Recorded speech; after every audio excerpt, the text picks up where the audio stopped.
Hello team, welcome to another ATP Geopolitics video with myself, Jonathan M.S. Pearce. Ukraine War Frontline update for the 30th of December 2024. I'll probably post this just after midnight. I have a day out tomorrow, which is New Year's Eve, and so I don't know if I'm going to have time to post anything. I'll try an early one in the morning for hit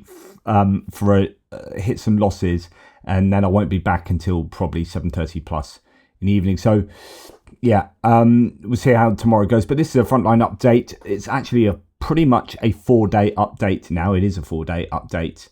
And you will expect to see quite a bit of movement, considering it has been all of 4 days. If you don't know what the lines on my map mean, please check out the key on the screen at the moment. Just checking the Institute for the Study of War, American military think tank, daily report summary for yesterday. They do it the night before my time. And their summary for the day before, there's not too much to pick out from here. The frontline summary really is no change, no confirmed advances for particularly the Russians anywhere along the front line really. Did not make any confirmed advances is something they put pretty much all over this. So might have quietened down for the last day, but prior to that, the Russians have made advances, of course. Just a point of interest here, additional point of note.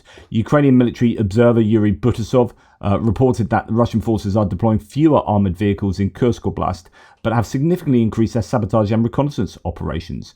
Interesting. Now, that's the Institute for the Study of War daily report that is distilled even further to a very concise report on my atpgeo.com website. And we go to look at the map and start at Kursk. You can see that mainly there are red pins here denoting Russian improvements on their lines from the last mapping update 4 days ago. A couple of blue areas up here in the Kursk sector, which is good news for the Ukrainians. The first one is actually in the northwest, around Malaya Lochnia, where they're trying to get towards that settlement from the west and from the north, coming down south and east along here to cut the Ukrainians off up in this area. The Russians being pushed back in Kurokhovo there, as per a few sources. This is Surat maps showing that that's where the Russians were, and now they're back here. Grayskull, a pro-Russian source, a pro-Ukrainian source, says that pro-Ukrainian channels have reported that the Ukrainians have recaptured Kurokhovo, as it's called there. So that is good news. There might be some differences of opinion as to what is exactly controlled by the Ukrainians. Grayskull has this area fully controlled by the Ukrainians, and that being a grey zone, but certainly some change in that area at least to the east of Kurokhovo, although it's, there are probably houses. There's a road down there. There could be houses splattered all around here. It doesn't look like a particularly densely populated area, just a very small hamlet. But that's good news there. And then coming over to the eastern side, we have some tiny advances, with tiny changes in favour of the Ukrainians here, but more like a tiny rejig. And actually the Russians making some fairly significant gains towards Makhanovka here. Really putting pressure on the Ukrainians, pushing them back towards Zaporizhzhia, which is kind of like now the main settlement that the Ukrainians control, really. The Ukrainians are getting squeezed. They are losing territory on this eastern side, and that's going to be a challenge, although they seem to be just about holding out in the northwest at the moment. Difficult times for them. David D is quite a positive chap, really, for what's going on in this area and, in fact, in general. He says people need to stop talking and think and listen. The Kursk was never about the power plant, a large buffer zone, the city of Kursk, a march on Moscow, holding lots of land. It was and still is about building a defensive position, a fortress for Russians to attack, drawing 100,000 plus troops from Ukraine, killing large amounts of Russians in Russia, forcing the Russians to burn and blow up Russia. And that was it. Stop dooming. It's working, he says. there. He's very positive. I don't know how long the Ukrainians can justify holding on to Kursk, given that they will be taking some casualties. They lose quite a bit of equipment up here, but the Russians do lose a lot more. Definitely the case. But of all the places on the front line, the Ukrainians probably lose proportionally the most equipment here, because it's quite dynamic there compared to the positional fighting elsewhere. In the Kursk region, no change there to Vovchansk or Lipsy again. Pretty static there. Some minor changes, 4 days, that's not too bad to see. Really, just a tiny change in Dvorichna. I think this is an issue that the Russians are in Dvorichna and to the west of the Oskil River as it comes down there. And I wonder whether the Ukrainians are going to try and push them back there at all. Pischane here in this area. There was some news today that the Ukrainians took 8 Russian soldiers prisoner somewhere around here. So a bit of a fight back somewhere from the Ukrainians. But the Russians having some joy in this settlement of Zaporizhzhia there along the Oskil River further to the south of where they had got to Kurakhove there. But not too much. It's a rather marginal change. And forget these ones. It's a bit of a glitch up there. Sometimes happens. We've got a few advances around the Turney area. In fact, taking the rest of Turney as according to Syriac maps. So that's fairly significant if that's happened in the last 4 days. Not seen that in Andrew Perpetua, although he might end up agreeing with that in due course. But at the moment, Syriac maps has the Russians now pretty much fully controlling Turney. So that's a bit of a shame there. And good news, there's not too much change along the Seversk front line. There's a change of command around here. The Russians are apparently seeking to, with that change in commander, take Bilhorivka. That appears to be one of the objectives there, and they're going to try and possibly come to the south to do that, but they're finding it difficult to do so, as they have done since the fighting began around there. A difficult area because defensively both sides have pretty solid positions, and that favours really not moving very far. But there is some gain to the south of Vyimka there along this railway line that the Russians had come up previously, taking just a bit of a field to the west of there over the last 4 days. And then we come down to Chasiv Yar. Good news to some degree that there isn't too much change here. Syriac maps has the Russians taking, being in control of quite a lot of this northern area of Chasiv Yar. Andrew Perpetua, completely different interpretation about what's going on here. So, take that, bear that in mind. Here, Grey Skull has the Russians up to, but not taking any of this. They were pushed out of that settlement, that facility there. I forget what facility that was, some kind of factory there, or, I do forget that. So this is coming down to this area that the Russians are controlling up to there, but actually not as charitable as Syriac map. So if you see the Russians only up to this area, and the Ukrainians retaking in a counterattack some parts of the area there. So it looks like that kind of triangle has been retaken by the Ukrainians, and according to Grey Skull, the Russians do not control this area here. And in fact, when you look at the map, they don't control anywhere north of here. That sort of small pond or small lake there, any of this. So this whole area that Syriac maps has the Russians in control of, neither Andrew Perpetua, as you can see from the blue lines here, or in this case Grey Skull, pro-Ukrainian mapper, neither of them have the Russians in control of that. So bear that in mind. There might be some different, there might be a different reality in that area. Then there's been quite a lot of activity around the Klishivka area. The Russians have been attacking around here. I don't know exactly where. It could well be that the Ukrainians have not been pushed back to the canal here, that there is fighting still around Klishivka. I'd like to see the geolocations for where that took place, but the Russians took some heavy losses around here in terms of armoured vehicles. Some big attacks, I think, were committed there.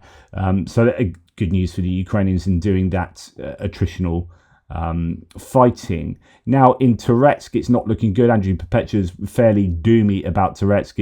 It's pretty much game over there. The Russians controlling vast sort of swathes of it and gaining, as you can see, Andrew Perpetua having the Russians gaining this area over the last 4 days, although that is broadly in line with what Syriac Maps already had in place. And Syriac Maps claiming that there's some additions around the northwest of the Toretsk sector, with some filling in the gaps as they pushed along this railway line from New York down here to Nelepivka and up to Leonidivka, and still pushing up further, although I reckon that's a rejig rather than the Ukrainians counter-attacking there. It's almost certainly that they weren't in control of that area. But it is challenging here. The Ukrainians are finding it very difficult in Toretsk. There was a point where they were countering the Ukrainians around here. They had some reinforcements. I reckon those reinforcements are now just part of the run-of-the-mill daily fighting there, and it's just very tough in the Toretsk area.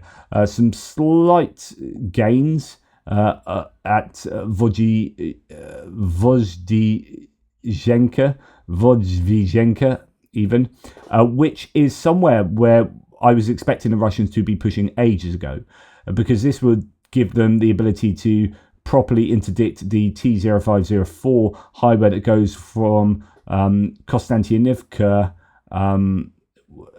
Konstantinivka here, actually goes in through Ivanivska and into Bakhmut, but comes all the way down to Pokrovsk and then further on. And I was expecting that to be interdicted ages ago, but the Ukrainians managed to stop the Russians exactly here. The Russians now making a field's worth of gains there, or a couple of fields there. But the main source of activity is this whole sector just south of Pokrovsk, where the Russians are expanding right along essentially the whole of that area, according to Syriac Maps, and indeed Andrew Perpetua is certainly on that northern part of it. So Andrew Perpetua's presently has the Russian defensive lines represented by this single blue line, and where there are pink pins, imagine there's a line that connects them. That's where Andrew Perpetua's previous Russian defensive line was. So according to him, the Russians have moved from here up to this blue line there. According to Syriac Maps, he has a different interpretation. He has the orange line as a Russian defensive line, and then some gains, for example, there, that area, some gains here, just this small segment, and then small area there, and here.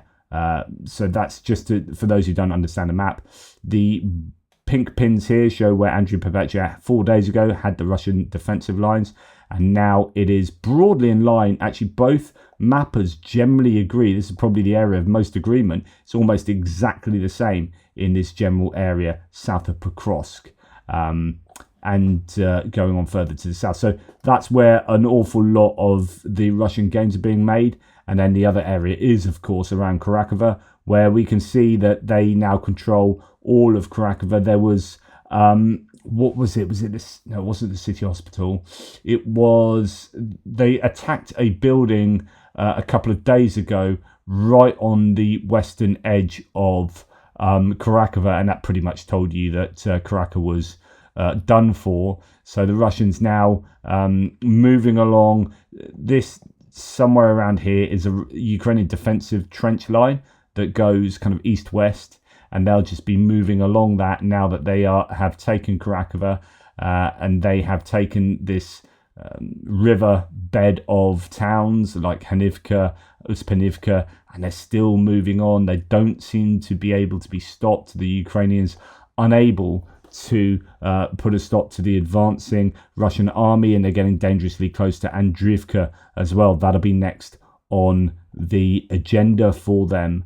And as we come further to the south, you can see Velika Novoselka. Interestingly, they've managed to stop the Russians from advancing too much there. A little bit further to the west of there, the Russians making some smaller advances. So that's a little bit of good news, but essentially it's looking pretty bad for this whole area.